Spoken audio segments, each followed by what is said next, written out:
منير يقول: يا شيخ، ليش المرجعية ساكتة وما تحكي على الفساد؟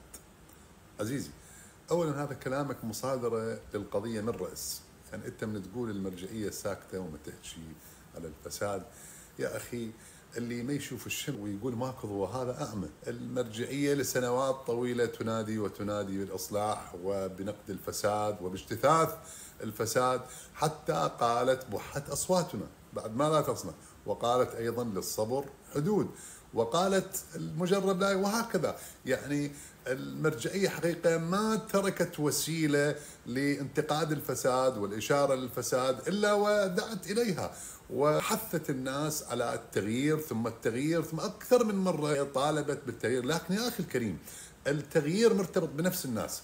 يعني احنا مو كل شيء نخليه براس المرجعيه، يعني اذا صار شيء بالشرق او بالغرب كون المرجعيه. يا اخي المرجع يعني ما بيده عصا ويجي يركض ورا هذا ورا ذاك. ان الله تعالى لا يغير ما بقوم حتى يغيروا ما بانفسهم. هاي القضيه. التغيير يحتاج الى اراده من الناس، واذا اراد الناس شيء قطعا راح يحصل التغيير ويجتث الفساد. اما المرجعيه فدورها روحي تربوي اخلاقي. المرجعيه ما عندها دوله ولا عندها سلطه ولا عندها جيوش ولا عندها دوائر رسميه تغيب الفساد.